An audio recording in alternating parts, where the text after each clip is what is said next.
Bismillahirrahmanirrahim.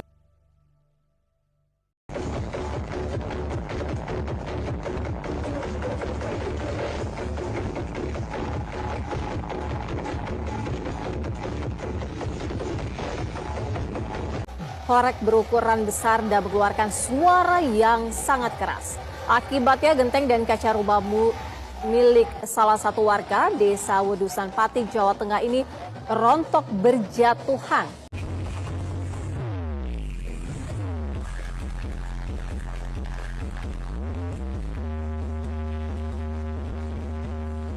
Yang komplain kan yang tempat jauh, misalnya orang anak-anak Jakarta yang sok SDM tinggi itu belum ada sejarahnya, terus telinganya rusak gara-gara sound horeg itu tidak ada. Bismillahirrahmanirrahim. Assalamualaikum warahmatullahi wabarakatuh. Alhamdulillahirabbil alamin wassalatu wassalamu ala asyrafil hamdil mursalin wa ala alihi washabbihi ajmain. Saudaraku yang beriman kepada Allah Subhanahu wa taala, kembali lagi berjumpa dengan channel kita Orang Surau. Semoga kita senantiasa diberikan kesehatan, dimudahkan rezeki, dan selalu di dalam lindungan Allah Subhanahu wa taala.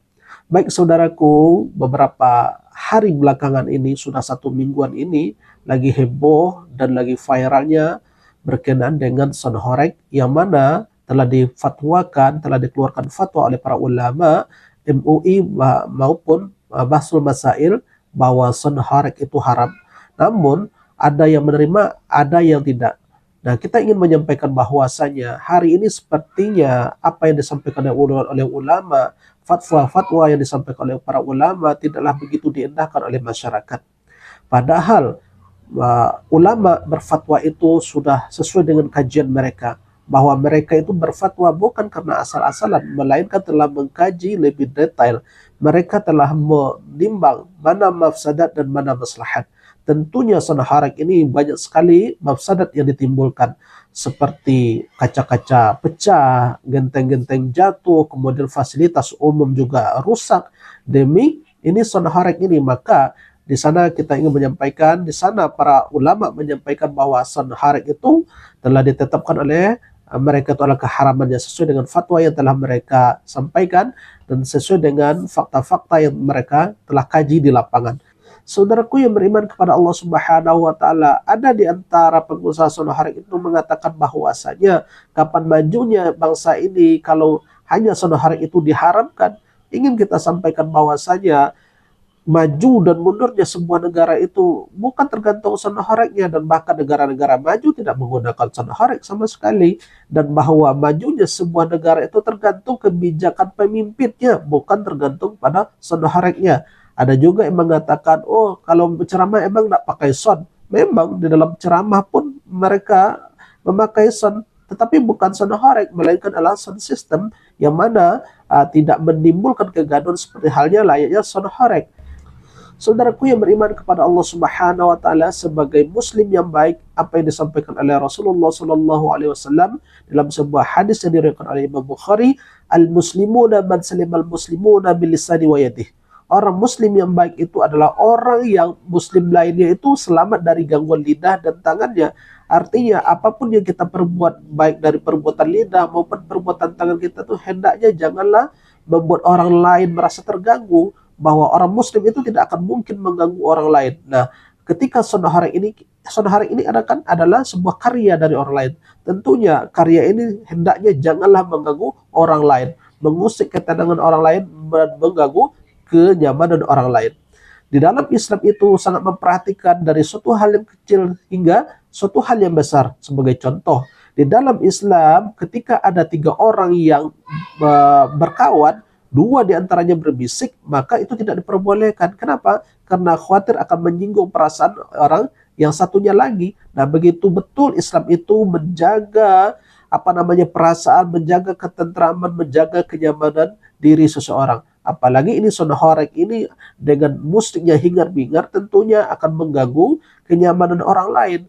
Kalau umpama di antara sekian banyak warga ada yang penyakit jantung, emang kuat jantung orang yang sakit itu menahan dentuman musik yang begitu kuat saya yakin itu tidak akan jantungnya tidak akan kuat menerima akan hal itu, dan ini menimbulkan mafsadat bagi si penderita. Makanya hal ini dilarang di dalam agama, dan itu telah difatwakan oleh para ulama. Siapa lagi yang kita dengar ucapannya kalau bukan adalah para ulama? Bukankah para ulama itu yang telah direkomendasikan oleh Rasulullah SAW, al ulama warasatul anbiya.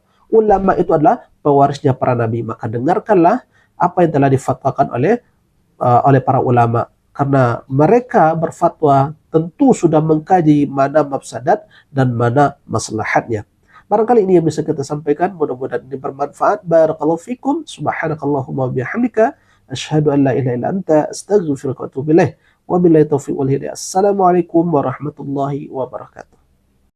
Dalam syariat agama kita, jangankan hukum son dengan memutar nyanyian, suara bacaan Al-Quran, atau juga pengajian, jika itu mengganggu, hukumnya bisa berubah dilarang. Lalu bagaimana kalau ada yang menjawab, ini aneh, son horek dilarang. Padahal yang mengharamkan itu menggunakan mic dan speaker untuk pengajian. Ini pernyataan yang sangat tidak cerdas. Yang dilarang itu bukan alatnya, tetapi efek atau akibatnya. Sama misalnya dengan cangkul. Cangkul itu alat, dia lazimnya diambil manfaatnya. Makanya digunakan oleh petani untuk bekerja di sawah. Tetapi kalau cangkul itu dipakai mukul kepala seseorang, itu bukan salah alatnya, tetapi karena error si pemegang cangkulnya. Disebutkan dalam sebuah hadis, pernah pada suatu saat para sahabat itu sedang berada di masjid. Ada yang sholat dan sebagian membaca Al-Quran dengan suara yang ditinggikan. Maka Nabi SAW kemudian membuka tirai yang menjadi penutup di pintu rumahnya. Kemudian beliau berkata, Ala innakum kullakum munajir rabbahu, fala yu'diyanna ba'dukum ba'da. Kalian semua itu sedang bermunajat kepada Rabb kalian. Maka jangan sampai sebagian kalian mengganggu sebagian yang lainnya. Bisa kita bayangkan, kalau Quran yang dibaca saja berpotensi mengganggu orang lain, itu dilarang oleh Nabi SAW. Lalu bagaimana dengan perkara yang sekedar mubah, makruh, bahkan ada yang mengandung unsur keharaman. Maka ini teman-teman sekalian juga sekaligus menjadi bahan introspeksi bagi kita yang terkadang kurang bijaksana kaitannya dalam menggunakan pengeras suara. Misalnya ketika kita menggunakannya di masjid atau di tempat pengajian. Karena tentu kita ketahui adanya sebagian pihak yang itu terganggu dari suara yang terlalu keras dari masjid atau musola. Jangan sampai kemudian kesannya yang dilarang itu hanya sebagian pihak, sedangkan pihak yang lain merasa tidak perlu diatur oleh syariat agama. Dalam fatwa-fatwanya para ulama mengatakan bacaan Al-Quran, zikir atau pengajian yang itu keluar dari speaker masjid, secara asal hukumnya itu memang dipilah. Jika masyarakat merasakan manfaatnya, maka hukumnya boleh-boleh saja, bahkan afdol, misalnya untuk pengajian, agar syiarnya lebih terasa. Bila unsur mengganggunya lebih besar, maka hukumnya dimakruhkan, bahkan diharamkan. Sehingga menjawab pertanyaan yang masuk, misalnya dengan mengatakan, bagaimana Ustadz hukumnya masjid yang memutar-murat Al-Quran? Hukumnya tergantung. Kalau di pedesaan, lazimnya masyarakat biasanya merasakan manfaatnya. Sedangkan umumnya kalau di perkotaan, itu bisa mengganggu banyak orang. Sehingga siapapun misalnya takmir, jika misalnya hendak memutar-murat Al-Quran, maka alangkah baiknya itu melakukan survei kecil-kecilan. Kalau memang masyarakat tidak keberatan, maka monggo-monggo saja. Tetapi kemudian kalau tidak mau melakukan survei, dan ada dugaan kuat, orang-orang yang terganggu dengan suara speaker yang terlalu keras, maka sebaiknya tidak dilakukan. Karena kaidahnya, dar'ul mafasid muqaddamu ala jalbil masalih. Menolak kemudaratan itu didahulukan daripada upaya mendatangkan kemanfaatan. Artinya, jika misalnya kita punya keinginan meraih manfaat, misalnya untuk menghidupkan syiar dengan memutar-murat Al-Quran atau ceramah, tetapi kemudian ada dugaan pihak-pihak yang terganggu, orang sakit atau bayi, maka hukumnya kita tidak boleh melakukannya. Karena bisa jatuh kepada kemakruhan, bahkan kepada keharaman. Kapan Indonesia maju nih? Winginane sing rame-rame masalah haram, aku belum tak piring dulu. Orang masalah kuine, sudahlah, saya tidak masalah apanya. Wes saya agak kegampangan ya Pak. Alasan utamanya kan sebetulnya hanya ada dua itu. Ada idza, ada syiaru al-fusaq wasyarabah. Sama kudu ngerti. Jangankan kok yang di sana yang dibunyikan adalah apa begitu. Sholawatane bedeng-bedeng ini mau. Ini yang membuat setiap kali saya ketemu tetangga saya selalu meminta maaf. Artinya senggione ini sholawatan, tapi potensinya tidak, paham kan? Siapa tahu ada tetangga kami yang kemudian kebetulan sakit, kebetulan sepuh, kebetulan nyapo. Loh, iya bora, sholawatan api bora. Lah tapi kemudian merugikan, mengganggu dan lain sebagainya. Kita nggak usah ngomongkan opo, gak. Kita ngerti bahwa iki iso nyebabi neraka. Amalul maulid alal wasil ladzi wasaftuhu awalan haramun. Maulid wis cocok ya, maulidan. Ketika di sana ada al-munkarat, al-muharramat, dengan judul maulid pun tetap haram.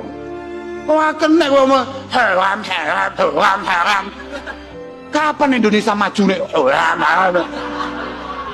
Jangan, gak usah son sudah. Kamu darusan naik, darusan Quran, bisa mau cekal Quran. Neng pinggir wong turu terus gue, a'udzubillahi minasyaitan. Bismillahirrahmanirrahim. Apa mas mau waca Yasin? Wah.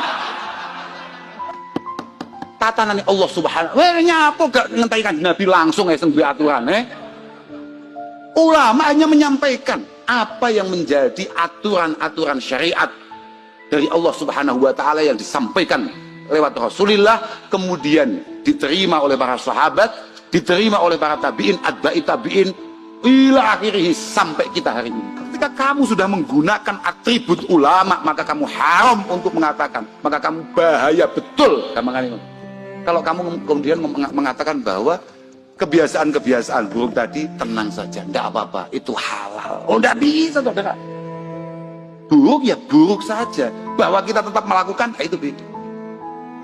Tapi al-mu'min, khuliqal mu'min tawwaban nasiyan, idza dzukira dzakara. Kalau kamu memang mukmin sejati, maka kamu memang benar banyak dosa, banyak keliru, tapi mudah tobat. Dan idza dzukira, ketika diingatkan, ketika dinasihati, kamu ya sadar, paham enggak?